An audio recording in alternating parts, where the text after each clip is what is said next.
கோதுமை மாவு இடியாப்பத்துக்கு ஃபஸ்ட்டு கோதுமை மாவை நம்ம அவிச்சு எடுத்துக்கலாம். இப்போ நான் இட்லி பாத்திரத்தில் தண்ணி அடியில் வச்சுட்டு தட்டு வச்சு ஒரு வெள்ளை துணியை நல்லா நனைச்சிட்டு போட்டிருக்கேன். அதில் மாவு நம்ம சேர்த்துக்கலாம். நம்ம இடியாப்பத்துக்கு மாவு வேக வைக்கிற மாதிரியே கோதுமை மாவை வேக வச்சுக்கலாம். நல்லா 10லேருந்து 15 நிமிஷம் வரைக்கும் வேக வைங்க. மாவு நல்லா கொஞ்சம் ஹார்டாக ஆகும். வெந்ததுக்கப்புறம் துணி எல்லாமே உள் சைடு வச்சுட்டு இப்போ நம்ம மூடி போட்டு மூடிடலாம். நல்லா ஒரு 15 நிமிஷம் மீடியம் ஃப்ளேமில் வச்சு வேக வச்சிடலாம். இப்போ நம்ம இட்லி பாத்திரத்தை திறந்து பார்த்துடலாம். நல்லா 1/4 மணி நேரத்துக்கு மேலே ஆகிடுது. நல்லா மாவு வெந்துடுது உங்களுக்கு. இப்போ இதை நான் கேஸ் ஆஃப் பண்ணிவிட்டு இதை ஒரு தட்டில் எடுத்து கொட்டிக்கிறேன்.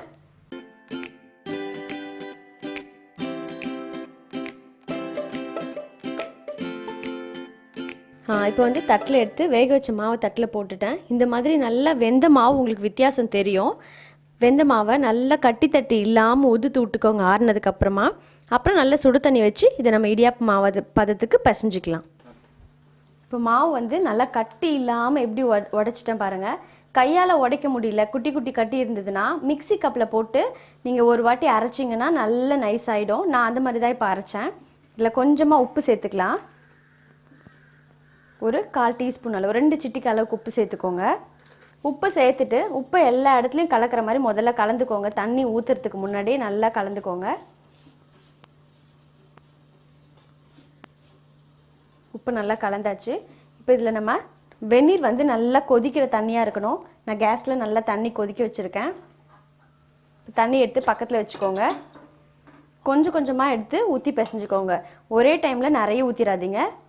கொஞ்சம் கொஞ்சமாக ஊற்றி ஃபஸ்ட்டு ஸ்பூனாலே கலந்துக்கோங்க.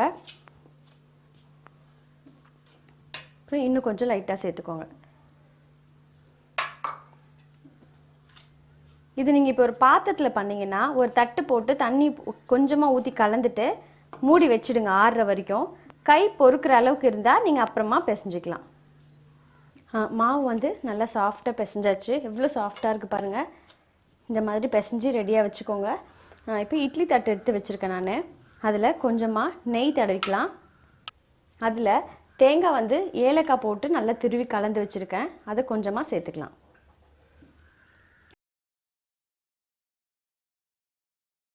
இதுக்கு மேலே நம்ம இப்போ இடியாப்பாச்சியில் மாவு சேர்த்துடலாம்.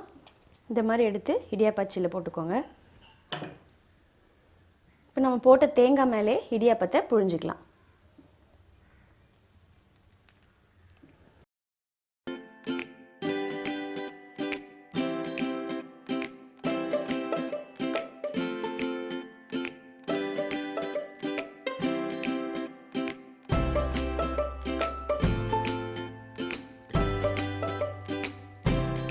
இப்போ நம்ம இட்லி தட்டில் இடியாப்பம் வந்து புழிஞ்சாச்சு. இதை நம்ம ஆவியில் வேக வச்சு எடுத்துடலாம். நான் இட்லி பாத்திரத்தில் தண்ணி நல்லா சூடு பண்ணி வச்சுருக்கேன். இதை வச்சுட்டு நம்ம மூடிடலாம். இது ஒரு 5 நிமிஷம் வெந்தால் போதும். இப்போ நம்ம திறந்து பார்த்துடலாம்.